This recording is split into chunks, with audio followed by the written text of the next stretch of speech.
पीतचरिचिरा करुणायवतीर्ण कलो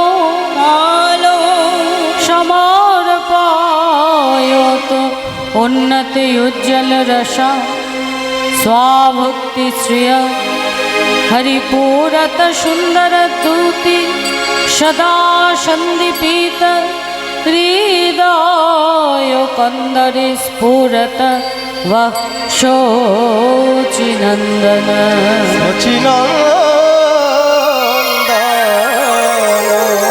अनर्पित चरिंचिरा करुणाय अवतीर्ण कलो समर्पयतु उन्नत उज्ज्वल रसां सभक्तिश्रियम्। অনর্পিত যা অর্পিত হয়নি, যেটা অর্পণ করা হয়নি, সেই অনর্পিত বস্তু, সেই বস্তুটি কি না উন্নত উজ্জ্বল রস। উজ্জ্বল, উন্নত মানে ভালো, আর উজ্জ্বল মানে যেটা চকচক করে, চকচকে রস। তো চকচকে রসটা কি? বৃন্দাবনে 5টা রস, কিন্তু 4টি প্রযোজ্য। 5টা মানে শান্ত, দাস্য, সখ্য, বাৎসল্য, মধুর। শান্তরস কোনটা?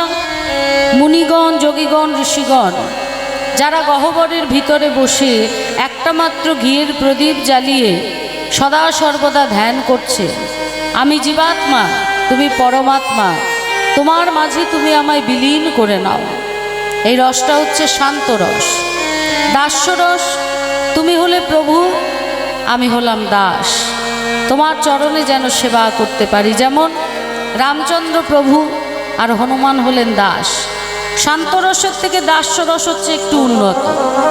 তারপর হচ্ছে সখ্যরস, মানে সখারা, বন্ধু, বন্ধুত্বর ভালোবাসা। যেটা সখারা কখনো ভাবে না যে কানাই ভগবান, তারা বলে যে তুই আমি, তুইও গোয়ালার ছেলে, আমরাও গোয়ালার ছেলে, তুই আমি সমান। যদি ভগবান মনে করতো বাবা, তাহলে কি কানাইয়ের কাঁধে চাপতো না নিজেদের এঁঠো ফলটা কানাইকে খাওয়াতো? তারা বলে তুইও গোয়ালার ছেলে, আমরাও গোয়ালার ছেলে, তুই আমি, আমরা সবাই সমান। তাহলে দাস্যর থেকে সখ্যরস একটু উন্নত। সখ্যরসের থেকেও উন্নত হচ্ছে বাৎসল্য রস, পিতামাতার সন্তানের প্রতি যে ভালোবাসা। যেমন আমরাও অনেকে আছি যাদের ঘরে ছোট্ট লাড্ডু গোপাল আছে, তাকে কিন্তু আমরা ভগবানের মতো করে দেখি না। আমাদের সন্তানদের আমরা যেভাবে সেবা দিই, আমরা কিন্তু তাকেও কোনো নির্দিষ্ট সময় বাধা নেই, যখন যেরকম হলো সামনে নিয়ে তুলসী পত্র নিবেদন করে নে বাবা সেবা কর। তার মানে আমরা সন্তানের মতো ভালোবাসি, পিতামাতা সন্তানের সম্পর্ক। তাহলে সখ্যরসের থেকেও বাৎসল্য রস উন্নত, এবং তার উপরে হচ্ছে মধুর রস, যেটা সব থেকে উৎকৃষ্ট রস। প্রিয়তমর প্রতি প্রিয়তমার যে সেবা, প্রিয়তম যেমনটা ভালোবাসবে প্রিয়তমা তেমনটাই করবে। শ্রেষ্ঠ রস, উন্নত রস, উজ্জ্বল রস, যেটা এতদিন গোলক বৃন্দাবনের মাঝে লুকানো ছিল। প্রত্যেক যুগেই নাম ছিল, কিন্তু এই উজ্জ্বল, উন্নত উজ্জ্বল রসের সন্ধান কেউ আমাদের দেননি। হ্যাঁ, যেটি এই কলিযুগের মাঝে আমার প্রেমের ঠাকুর শ্রীকৃষ্ণ চৈতন্য মহাপ্রভু আচণ্ডালে যেচে সেধে কলিজীবের দ্বারে দ্বারে বিতরণ করলেন। হৃদয় বললেন কি, ওহে কলিজি, একবার, শুধু একবার বদন ভরে হরি বলো। এক হরি নামে যত পাপ হরে, পাতকের সাধ্য নাই তত পাপ করে। তাই বলছে হরি নাম করো, হরি বলো, কৃষ্ণ বলো, হরে কৃষ্ণ বলো। হরি নাম যদি করতে পারো, তাহলে জন্ম জন্মার্জিত সকল পাপ তোমার উদ্ধার হয়ে যাবে। কত সহজ সরল করে দিলেন সাধন ভজনটাকে বাবা। যাগযজ্ঞ, ধ্যান, তপস্যা, পূজা অর্চনা কিচ্ছু প্রয়োজন নেই। বলছে হরে কৃষ্ণ নাম যদি করো, 16 নাম 32 অক্ষর, এই হরে কৃষ্ণ নামের মাধ্যমেই সকল দেবদেবীর পূজা হয়ে যাবে। হরে কৃষ্ণ নাম শুধু কৃষ্ণ ভজনে তুলসী দিলেই সমস্ত দেবদেবীর চরণে সেই তুলসী পৌঁছে যায়। আমরা অনেকেই আছি, আমরা কালী পুজো করি, বৃহস্পতিবার ঘরেতে লক্ষ্মী পুজো করি, কত রকমের পুজো আমরা করি, কিন্তু ভগবান শাস্ত্র বলছে যে এত করার দরকার নেই। আসল যে তুমি তার চরণে ফুল দাও, তাহলে সবার চরণে ফুল পৌঁছে যাবে। আর আমার মায়েরা বলবে, তুমি তো মা কীর্তন করতে এসছো, ওই 3-3.5 ঘন্টা কীর্তন করবে, করে তুমি বাড়ি চলে যাবে, তারপর আমরা মরি আর কি। হ্যাঁ, বৃহস্পতিবার লক্ষ্মী পুজো করবো না, মা লক্ষ্মী ধন দেবে না, দেবে? হ্যাঁ, দেবে না। তাহলে যদি আমরা এই যে মা মনসার পুজো না করি, তাহলে তেনাদের উৎপাত বাড়বে। কেন করি আমরা? যাতে তেনারা তুষ্ট থাকেন, সেই জন্যই তো করি। শাস্ত্র বলছে কোনো প্রয়োজন নেই। আপনার বাড়িতে পাড়া থেকে নিমন্ত্রণ করতে এসছে, আপনার বাড়ির হেড যে যতদিন ঠাকুমা দাদু বেঁচে আছে তারা, তাদের অবর্তমানে বাবাকে কার্ডটা দিয়ে নিমন্ত্রণ করে গেল, পরিবারের প্রত্যেককে কিন্তু নিমন্ত্রণ করা হয়ে গেল, আলাদা করে কিন্তু কাউকে বলতে হলো না। সেরকম আমার ভগবানের চরণে যদি কেউ ফুল দিল, তাহলে সেই ফুল সমস্ত দেবদেবীর চরণে চলে গেল, আর আলাদা করে দিতে লাগলো। এই যে আমরা সেবা করছি বাবা, এই সেবা যখন আমাদের ভিতরে খাবারটা যাচ্ছে, আমাদের মাথার চুল থেকে পায়ের নখ পর্যন্ত সমস্তটাই কিন্তু পুষ্টি পেয়ে যাচ্ছে। আলাদা আলাদা করে কি দিতে লাগছে? এখন চোখে সমস্যা হয়েছে, আমি ভাবলাম যে 1 কেজি ঘি ওই গরমে ফুটিয়ে চোখের মধ্যে ঢেলে দিই, কি হবে? মহা সর্বনাশ হবে।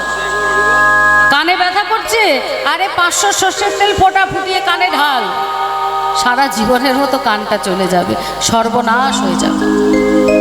সেই জন্য শাস্ত্র বলছে, আজকে তোমরা যদি কৃষ্ণ সেবা না করে অন্য দেবদেবীর চরণে এইভাবে ফুল দাও, তাদের সেবা করো, তাদের ডাকো, তাহলেও তোমাদের সর্বনাশ হবে।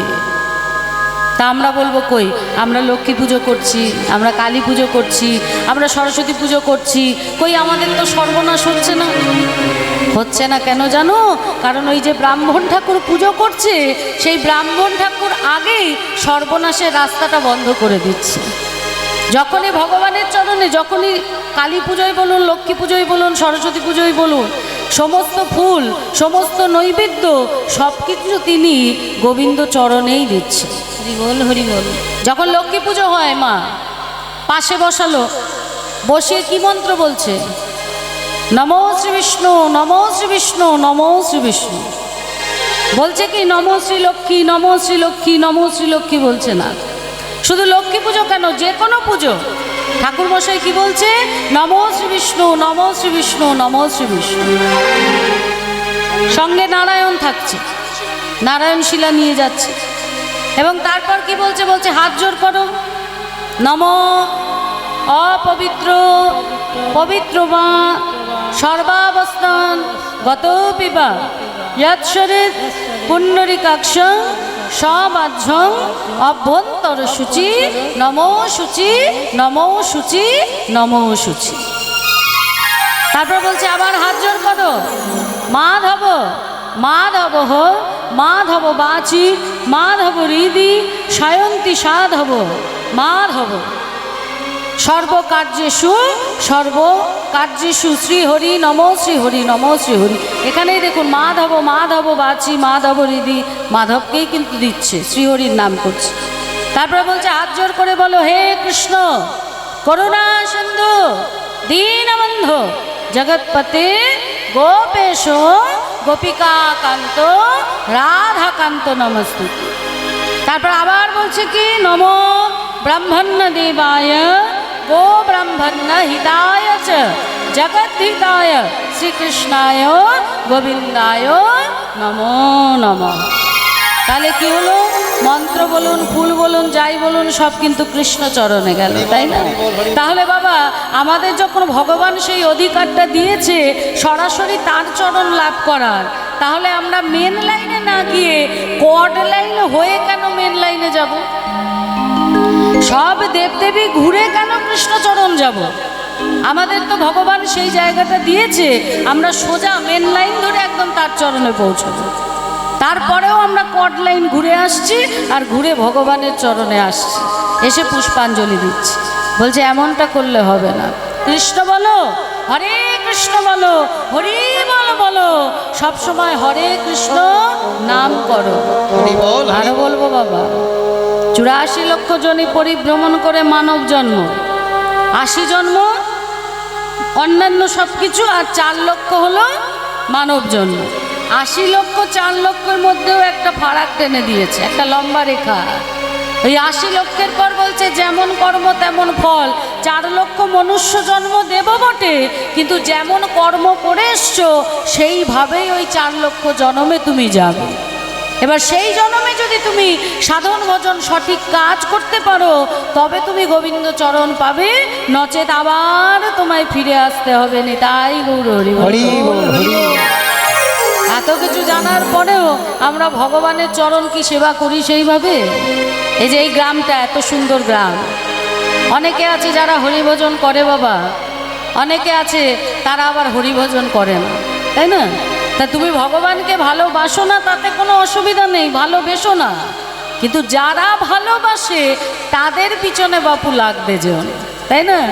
আপনি কণ্ঠে মালা পরেছেন, তুলসীর মালা, ললাটে তিলক করে বেরোচ্ছেন, রাস্তা দিয়ে যাচ্ছেন, দেখবেন কোনো মুসলিম ভাই কিন্তু টোন টিপ্পুনি কাটবে না। টোন টিপ্পুনি কাটবে কে? একজন হিন্দু।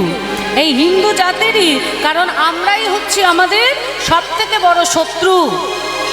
তবে কারা টোন টিপ্পুনি কাটে জানেন বাবা?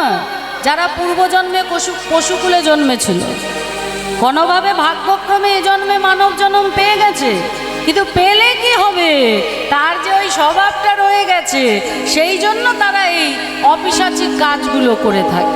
হ্যাঁ, ভগবানকে যখন সেবা দিচ্ছি, ভগবানের জন্য এইটুকু একটা থালা, আর বাড়িতে কুকুরকে খেতে দিচ্ছি এত বড় থালা, তাই না? গ্লাস দেখলে আবার আরো মাথা ঘুরে যাবে। এইটুকুনি, বুড়ো আঙুল ঢোকে না গ্লাসের ভিতরটা, যে মাজবো বুড়ো আঙুল ঢোকে না, এত ছোট গ্লাস। বাড়িতে নিয়ে জামাই আসছে, জামাইয়ের জন্য ছাগল কিনে আসছি, ছাগল খাবে জামাইয়ের মাংস, মানে জামাই খাবে ছাগলের মাংস। আর ভগবানের জন্য একটা আপেল আনতে গেলে সাগর ফুরিয়ে যাচ্ছে। আবার দাগ, মানে যাদের একটু দামটা কম হয়, সবাই নয়, সেটা সবাই করে না। ভালো মন্দ আছে বলে ভালোর কদর, ভক্ত আছে বলে ভগবানের কদর। মন্দ যদি না থাকতো তাহলে ভালো থাকতো না। তাহলে বলছে যে এক কৃষ্ণ নাম করলে সকল দেবদেবীর চরণে চন্দন তুলসী দেওয়া হয়ে যায়, আর আলাদা করে দিতে লাগে না। তাই যে কৃষ্ণ, এর মধ্যেই কিন্তু দেখুন পুরো তত্ত্বটা লুকিয়ে আছে। ভালো করে দেখবেন, যখন আমরা কৃষ্ণ লিখছি প্রথমে কি করছি? প্রথমে ব আঁকছি, এটা কিন্তু ব, এটা কিন্তু ক হচ্ছে না। তারপর মাথার গলায় একটা পুটুলি দিচ্ছি, তবে গিয়ে হচ্ছে ক। তার নিচে দুটো দাগ, এই দুটো দাগ দিলে হচ্ছে কৃ, আর সঙ্গে যদি পেট কাটা মধ্যে ৬ যোগ করা হয় তবেই হচ্ছে কিন্তু কৃষ্ণ। এইটার মধ্যেই আসল তত্ত্বটা লুকিয়ে আছে। এই যে ব লিখছি, কি বলছে? প্রথম অক্ষরিতে বলছে, প্রথম যে অক্ষরটা, বয়ের যে প্রথম অক্ষরটা, সেই প্রথম অক্ষরেতে ব্রহ্মা হয় চিরস্থায়ী, দ্বিতীয় অক্ষরেতে বিষ্ণু করে সংকতাই, তৃতীয় অক্ষরেতে মহাদেবের ব, খালি শুধু ব, মানে প্রথমটা ব্রহ্মা বিষ্ণু মহেশ্বরের ব, মহাদেব থেকে শুধু বটা নেওয়া হলো। তারপরে এই যে পুটুলি, এই পুটুলিটা হলো কি? কাত্যায়নী মা। এবার নিচে যে রি, এই যে 2 অক্ষর, এই 2 অক্ষরটা কি? মহাজন বললেন কি, এই 2 অক্ষরে আমার রাধা বিনোদিনী, রাধা বিনোদিনী। তাহলে ব্রহ্মা বিষ্ণু মহেশ্বর মা যোগমায়া, এবং নিচে হলো রাধা বিনোদিনী। এই হয়ে গেল কৃ। এবার পেট কাটা মধ্যনশয় নয়, মানে এখানে আছে কি, এখানে আছে সূর্য, চন্দ্র, পবন, বরুণ, ভূতানল, সেই সঙ্গে স্বর্গ, মর্ত, পাতাল, এই নিয়ে হয় এই ত্রিভুবন। এই সমস্তটা নিয়ে জীব মার্গে যখন দেখলেন গর্গমুনি, তখনই তিনি নাম রাখলেন কি না কৃষ্ণ। ধ্যানেতে জানিয়া গর্গমুনি নাম রাখলেন কি না কৃষ্ণ। এই হচ্ছে কৃষ্ণ। তো এখানে তো কৃষ্ণটা হলো, কিন্তু রাধা কোথায় গেল? রাধাটা কি বলছে? রাধা কি জানো? রাধা হলো আরাধনা। রাধা কোনো মেয়ে নয়, কোনো মায়ের গর্ভজাত সন্তানও নয়। রাধা শব্দের অর্থ হচ্ছে আরাধনা। যে আরাধনা করে ভগবানকে লাভ করে সেই হলো রাধা। নিতাই গৌর হরি বল। সেটা আমরাও পারবো মা, সেই রাধাটা হতে আমরাও পারবো। প্রত্যেক দিন ব্রহ্ম মুহূর্তে উঠতে হবে। ব্রহ্ম মুহূর্তে উঠে বাসি কাজকর্ম সেরে স্নান করে ভগবানকে জাগিয়ে ভগবানের মঙ্গল আরতি করা, ভগবানের নাম করা, ভগবানের জন্য রন্ধন করা, ভগবানকে সেবা করা, মানে যা কিছু আছে সবটাই তার চরণে নিবেদিত প্রাণ। এইটা যদি কেউ করতে পারে যে ভগবান ছাড়া আমার কিছু নেই, আমার আনন্দ বলো, সুখ বলো, আমার হাসি বলো, কান্না বলো, যা কিছু বলো সবই সে যা করাবে আমি তাই করব, সে যা দেখাবে আমি তাই দেখব, সে যা বলাবে আমি তাই বলবো, তাকে যেটা সেবা দেব সেটাই আমি গ্রহণ করব। এইভাবে যদি কেউ আচরণ করতে পারে তাহলে সেও কিন্তু রাধা।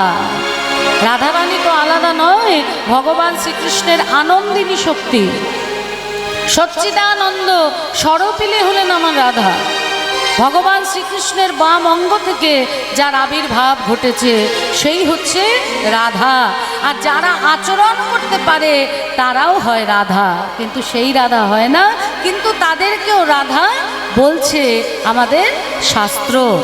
তা আজকে এই যে নবদ্বীপের মাঝে গত নিশীতে রাস নৃত্যে নেচে গিয়ে আমার গৌর গদাধর তারা সুখ শয়নে শায়িত। আজকে অদ্বৈত আচার্য প্রভু গৌর গদাধরকে জাগাচ্ছে কেন?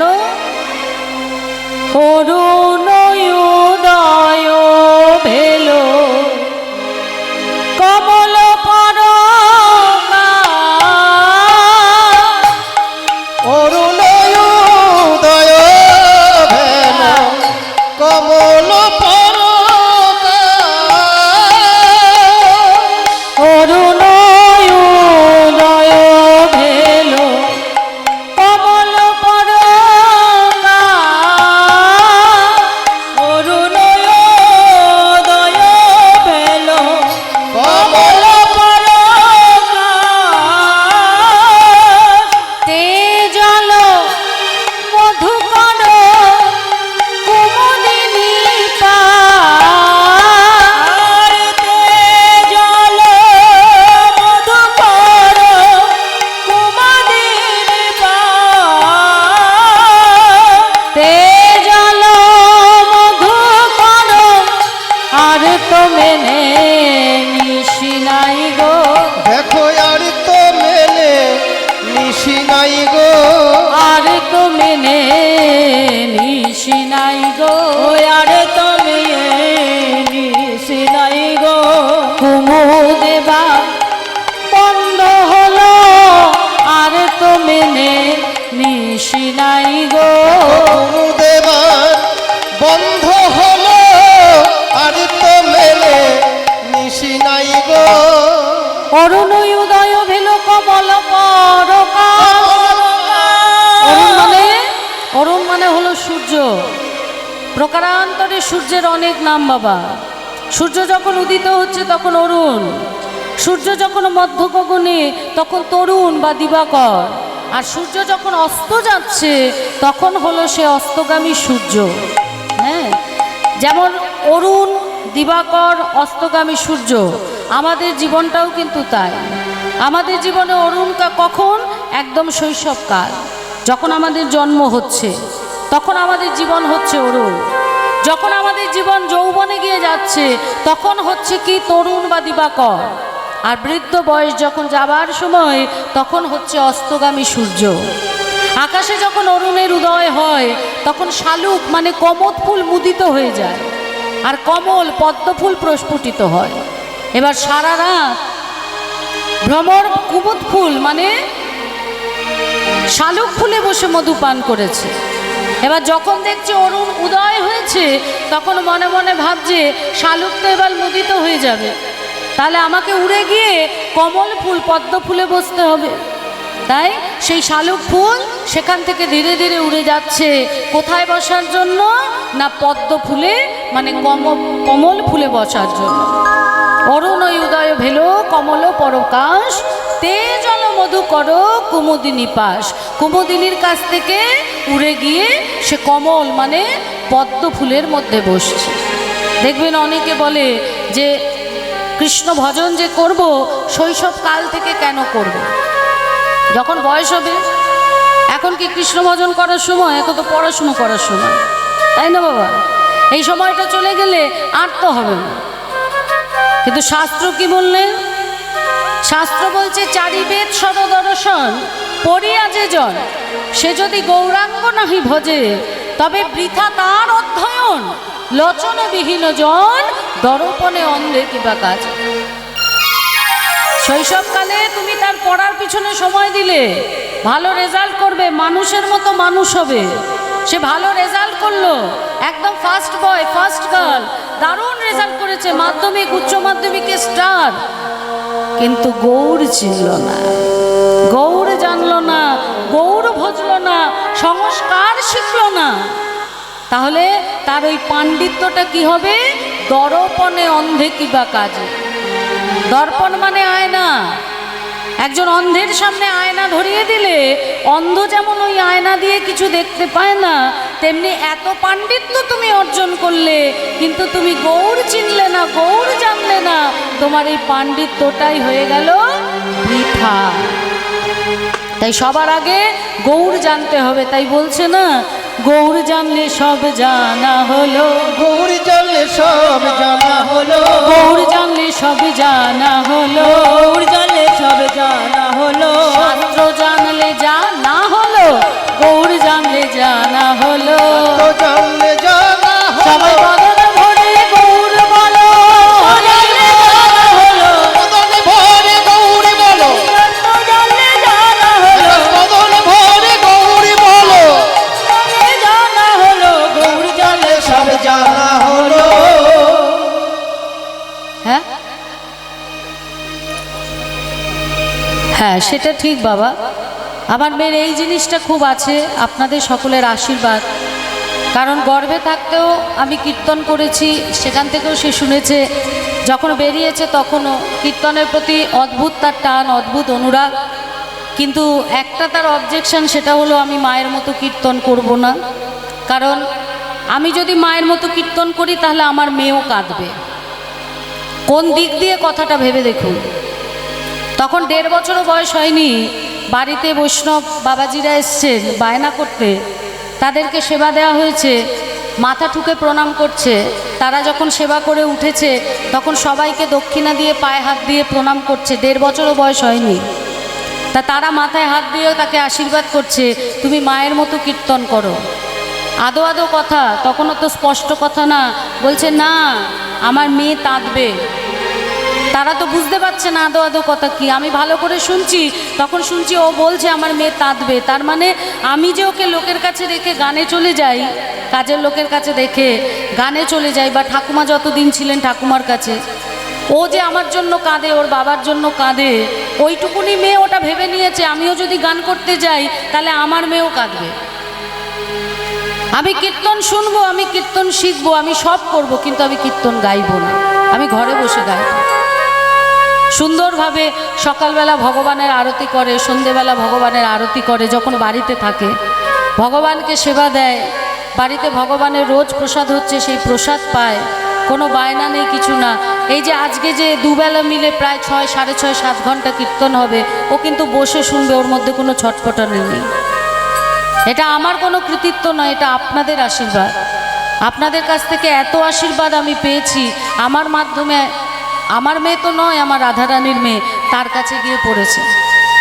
কারণ ছোট মেয়ে রেখে আমি গানে বেরিয়ে আসতাম, এখন তো বড় হয়ে গেছে, কি করব মা। রাধারানীর কাছে কেঁদে বলতাম, রাধারানী আমি গানে যাচ্ছি, আমার মেয়েটাকে তোমার কাছে রেখে গেলাম, তুমি দেখো।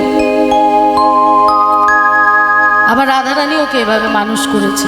আশীর্বাদ করবেন এটা যেন থাকে। এখন তো ছোট, এরপর তো আসল সময়টা আসছে, তখন যেন মতিভ্রম না ঘটে, এই জিনিসটা যেন ওর মধ্যে থাকে। তাহলে একদম শৈশবকাল থেকে আমাদের ভজন করতে হবে। শৈশবকাল থেকে শুরু করলে যৌবনে গিয়ে কিছুটা হলেও প্রাপ্ত হবে। আর যদি মনে করি যে বয়সকালে করব, বয়সকালে করলে কিচ্ছু হবে না বাবা, তাই না মা? আমাদের ইন্দ্রিয়গুলো তো শিথিল হয়ে যাবে, তারা কাজ করবে না। আর কাজই যদি না করে আপনি ভজনটা করবেন কি করে? হ্যাঁ, তাহলে আজকে মহাজন বলছে যে যারা, ভগবান আজকে বলছেন যে যেজন ভক্তি মার্গের পথে আমাকে লাভ করতে চায় আমি তাকে খুব সহজে মুক্তি দিই, কিন্তু যেজন শুধু মুক্তি পাবে বলে আমার ভজনা করে তাকে আমি কোটি জন্ম ঘুরিয়ে বেড়াই, তাকে আমি মুক্তি দিই না অত সহজে। তাহলে ভক্তির পথ ধরে গেলে তবে আমি মুক্তি দেবো, নচেত আমি মুক্তি দেব না। ভগবান একদিন গোপীদের বলছে শ্রীমদ্ ভাগবতে যে আচ্ছা গোপীরা, তোমরা আমাকে বলো তো, এই যে এত মুনি ঋষি সবাই এত ভজন করছে, এত সাধনা করছে, গন্ধর্ব কিন্নর কিন্নরী তারা আমাকে লাভ করার জন্য কোটি কোটি বছর সাধনা করছে, কিন্তু তারা এত সহজে আমার কৃপা পাচ্ছে না। কিন্তু তোমাদের কাছে কি এমন মন্ত্র আছে তোমরা আমাকে একবার ডাকছো আর সেই ডাকে আমি থাকতে না পেরে তোমাদের কাছে ছুটে যাচ্ছি? গোপীরা বলছে বধূ, এটা হলো অযৌক্তিক প্রশ্ন, এটা অযৌক্তিক প্রশ্ন। কারণ আমরা যেটা দিয়ে তোমাকে ডাকছি সেটা তোমার কাছে নেই, তাই তুমি ছুটে আসছো। যদি তোমার কাছে থাকতো তাহলে কিন্তু তুমি ছুটে আসতে না। ভগবান বলছে সেটাই তো জানতে চাইছি, সেটা কি? কি এমন বস্তু তোমাদের কাছে আছে যে তোমরা একবার আমার নাম ধরে ডাকলে আমি স্থির থাকতে পারি না, আমি বাধ্য হই ছুটে আসতে? সেই বস্তুটা কি? গোপীরা বলছে সেটা হলো ভক্তি। ভক্তি ছাড়া কখনো ভগবানকে লাভ করা যায় না। এটা তোমার কাছে নেই কেন? কারণ তুমি ভগবানের আসনে বসে আছো। একবার ভক্তের আসনে নেমে দেখো ভক্তি প্রেমটা কি। যদি ভক্তের আসনে তুমি নামতে পারো তবেই কিন্তু তুমি জানতে পারবে। আর এটা জানার জন্য তোমাকে ভক্তের আসনেই আসতে হবে। আর এটাই কারণ যেই জন্য কৃষ্ণ গৌর হয়েছিলেন। ভক্তের প্রেম রস, ভক্তের প্রেম ভক্তি আস্বাদন করবে বলে তাই রাধারানীকে বলেছিলেন না, ভাবিয়া দেখিনু মনে, দেখিনু মনে শ্রী রাধার স্বরূপ বিনে, স্বরূপ বিনে এ বাসনা পূরণ হইবার নয়, হইবার নয়। তুয়ার উপকান্তি ধরি, কান্তি ধরি তুয়া পদ গুরু করি, করি ওই নদিয়ার মাঝে হইব উদয়, নদিয়ার মাঝে হইব উদয়। রাধারানী বললেন নদিয়ার মাঝে উদয় হয়ে তুমি কি করবে? ভক্তের ভক্তি প্রেম রস আস্বাদন করব। আর সেই প্রেম ভক্তি আস্বাদন করতে গেলে আমাকে যেটা করতে হয়, আমি কি করব জানো রাধে? ভক্তির হরিবোল হরিবোল চরণ ধুলা,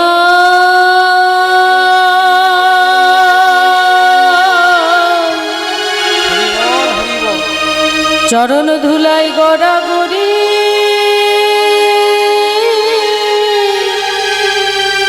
যাব,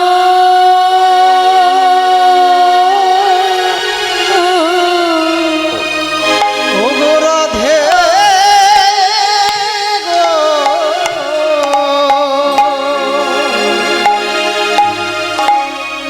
আমি ভক্তের চরণে ধুলা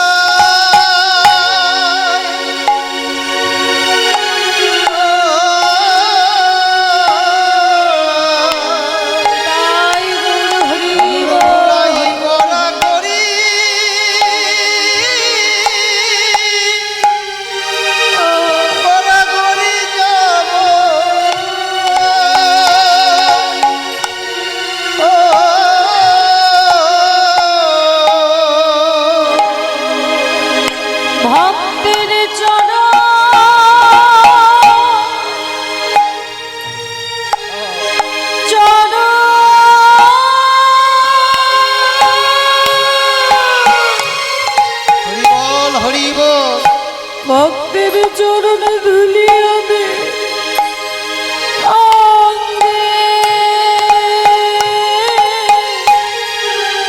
মাখবো। ওগো রাধে গো, গৌর হরি গৌর হরি। ভক্তের চরণ ধুলি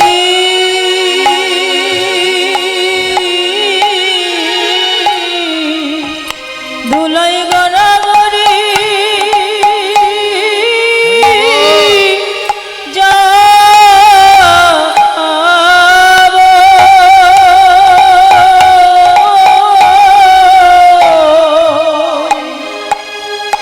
ভক্তের চরণ ধুলি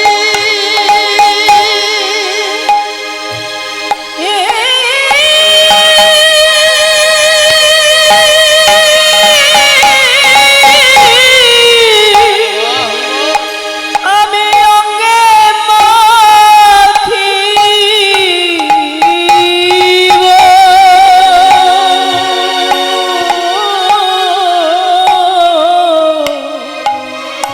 আমি চরণে ধুলা ধুলাই গড়া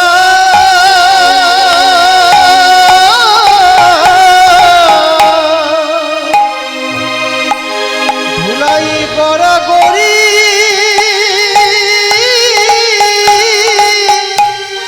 গড়া গড়ি যাব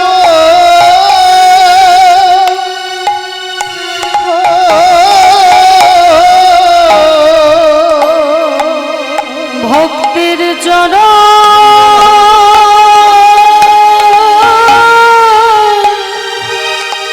ধুলি, চরণ ধুলি আমি অঙ্গে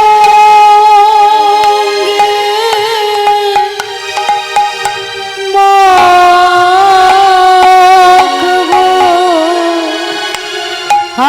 রাধে বলে কেঁদে বেড়াবো। ভক্তের চরণ ধুলি অঙ্গে মাখিব। রাধে বলে কেঁদে বেড়াবো। চরণ ধুলি অঙ্গে মাখিব। রাধে কৃপা করো বলে চরণ ধুলি অঙ্গে মাখিব। কৃপাময়ী কৃপা করো বলে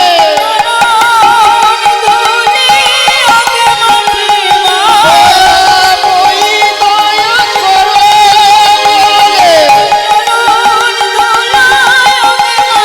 হে কৃপাময়ী কৃপা করো বলে নদীর পথে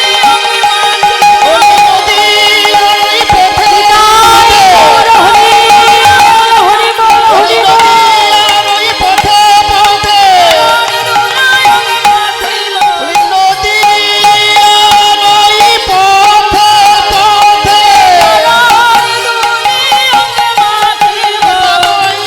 কৃপা করো বলে কৃপাময়ী কৃপা করো বলে কৃপাময়ী কৃপা করো বলে কৃপাময়ী কৃপা করো বলে ভক্তের চরণ ধুলায় গড়াগড়ি যাব। বৈষ্ণব চরণ রেণু মস্তক ধূসর মেনু আর নাহি ভূষণের অন্ত। আরে নাহি ভূষণের অন্ত। তাই ভক্তি যদি পেতে হয়, ভক্তি যদি যাজন করতে হয়, বৈষ্ণব চরণ ধুলি অঙ্গে মাখো। বৈষ্ণব সঙ্গ করো, সাধু সঙ্গ করো। বল হরি বল। সাধু সঙ্গ সর্বশাস্ত্রে কয়, লবমাত্র সাধু সঙ্গ নীলে কৃষ্ণ প্রেম ভক্তি লাভ হয়। তাই আজকে গোপীরা বলছে, বধূ যদি ভক্তি যাজন করতে হয়, ভক্তি মহারানীকে এই হৃদয় ঘরে আনতে হয়, তাহলে সাধু সঙ্গ করতে হবে, বৈষ্ণব সঙ্গ চরণধূলি অঙ্গে মাখতে হবে, তবেই তুমি এই ভক্তি মহারানীর কৃপা পাবে। অহংকারের দ্বারা হবে না।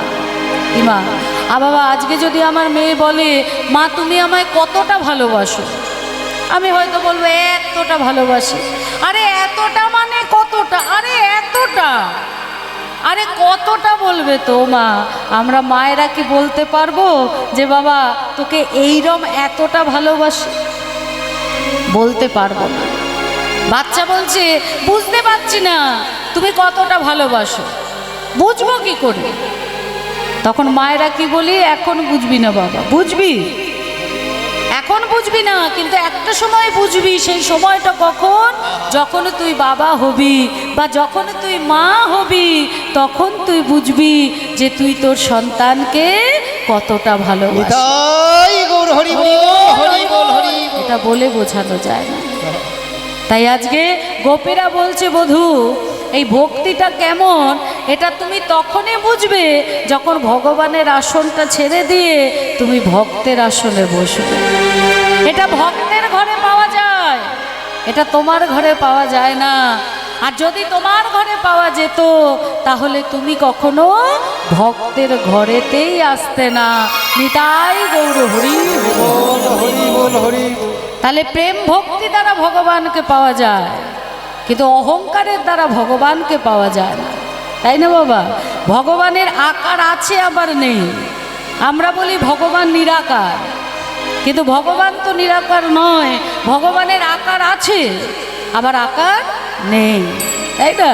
যেমন দূর থেকে সমুদ্রের জলটা লাগে সবুজ। গেছেন তো দীঘা? দীঘা গেছেন তো? কে কে গেছেন দেখি দীঘা?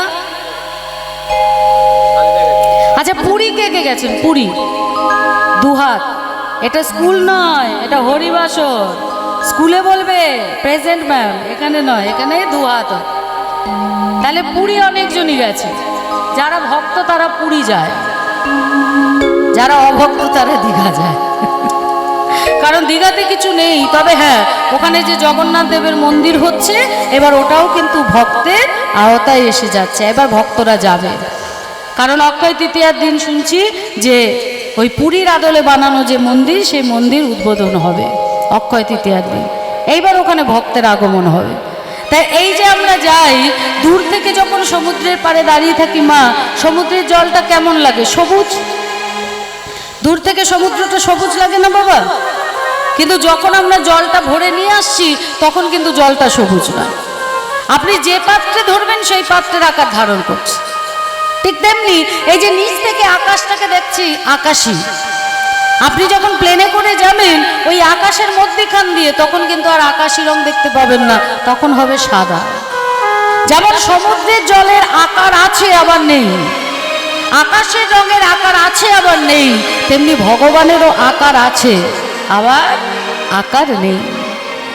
জল যখন ফুটছে, বাষ্প হচ্ছে, তার আকার নেই। সেই জলটাই যখন জমে বরফ হচ্ছে, তখন বরফের আকার ধারণ করছে। তাহলে ভগবানের আকার আছে নেই, আকার আছে কাদের কাছে? তার ভক্তদের কাছে। যেজন ভগবানকে সম্পর্কের বন্ধনে বাঁধতে পেরেছে। ভগবান একথা ঠিক নিরাকার, সাকার রূপ ধরে এসেছিলেন নন্দ যশোমতীর ঘরে বাৎসল্য প্রেমরস আস্বাদন করবে বলে। বন্ধুত্বের রস, বাৎসল্য প্রেমরস, তারপরে মধুর রস আস্বাদন করেছেন ভগবান। যে যেভাবে ভগবানকে নিজের জন ভাববে, যতক্ষণ না আপনি নিজের জন ভাবতে পারছেন, ততক্ষণ ভগবান আপনার কাছে সাকার হবে না, ততক্ষণ সে নিরাকার। যখনই আপনি তার সঙ্গে একটা সম্পর্ক বাঁধলেন, একটা নাম দিলেন, তখনই সে সাকার রূপ ধারণ করল। তাই ভক্তির দ্বারা, প্রেমের দ্বারা ভগবান সাকার। কিন্তু যারা যুক্তি তর্ক জ্ঞানের দ্বারা ভগবানের বিচার করে, ভগবান তাদের কাছে নিরাকার। নিতাই গৌর হরি। হরি বল হরি বল।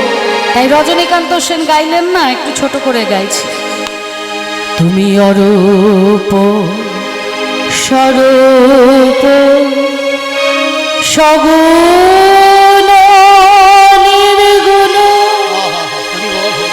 দয়াল ভয়া হরি হে, আমি কি বা জানি, আমি কি বা বুঝি, আমি কেন ভেবে মরি হে। তুমি অরূপ স্বরূপ সগুণ নির্গুণ দয়াল ভয়া হরি হে, আমি কি বা বুঝি, আমি কি বা জানি, আমি কেন ভেবে মরি হে। তুমি অরূপ স্বরূপ সগুণ নির্গুণ। কখনো তুমি অরূপ, কখনো তুমি স্বরূপ, কখনো তুমি নির্গুণ, কখনো আবার সগুণ, কখনো তুমি দয়াল গৌরাঙ্গ মহাপ্রভু রূপে, আবার কখনো তুমি ভয়াল নরসিংহ রূপ ধরে। আমি কি বা বুঝি, সাধারণ মানুষ কি বা জানি, শুধু ভেবেই মরি। হরি বল হরি বল। কি রূপে এসেছি কেমনে মা যাব, না জানি কেমনে জীবন কাটাবো। কি রূপে এসেছি কেমনে মা যাব, কোথায় ছিলাম, কোথা থেকে কোথায় এলাম, আবার এখান থেকে কোথায় যাব, এ তো আমি জানি না প্রভু। মেলায় যখন বাচ্চার হাত ধরে বাবা মেলা ঘোরাতে নিয়ে যায়, ও মা, ওই মেলায় বাচ্চাটা বাড়িতে ফিরবে কিনা সেই দায়িত্বটা কিন্তু বাচ্চার থাকে না বাবা। যে বাবা নিয়ে যাচ্ছে, বাবার দায়িত্ব। আমি তোমাকে নিয়ে মেলা ঘোরাতে নিয়ে যাচ্ছি, আবার আমিই তোমার হাত ধরে তোমায় ঘরে ফিরিয়ে নিয়ে আসবো। তেমনি তুমি হলে জগৎ পিতা। এই মায়ার মেলাতে তুমি আমার হাতটা ধরে আমাকে নিয়ে এসেছো, আবার কিভাবে আমায় নিয়ে যাবে সেটাও তুমি জানো। আমি ভেবে কি করব প্রভু? যেমন চালাবে তেমন চলবো, যেমন করাবে তেমন করব। তাই কোথা থেকে ছিলাম, কোথা থেকে এলাম, এখান থেকে কোথায় যাব এ আমার জানা নয়, সবটা জানো শুধু তুমি। কি রূপে এসেছি কেমনে মা যাব, না জানি কেমনে জীবন কাটাবো। তুমি আনিয়াছো তোমারেই পাবো, তুমি আনিয়াছো তোমারেই পাবো। আমি শুধু বসে দেখি হে, অরূপ স্বরূপ সগুণ নির্গুণ দয়াল ভয়াল হরি হে। আমি কি বা বুঝি, আমি কি বা জানি, আমি কেন ভেবে মরি হে। অরূপ স্বরূপ সগুণ নির্গুণ। তাই ভগবান বলছে যে যেজন আমার কাছে মুক্তি চায়, ভক্তির পথে গিয়ে তাকে আমি তাড়াতাড়ি মুক্তি দিই। কিন্তু যেজন ভক্তির পথে না গিয়ে আমার কাছে মুক্তি চায়, তাকে আমি কোটি জন্ম অপেক্ষা করিয়ে বসিয়ে রেখে দিই, এত সহজে তাকে মুক্তি দিই না। তাহলে ভক্তির পথে আমরা ভগবানকে পাবো, অহংকারের পথে নয়।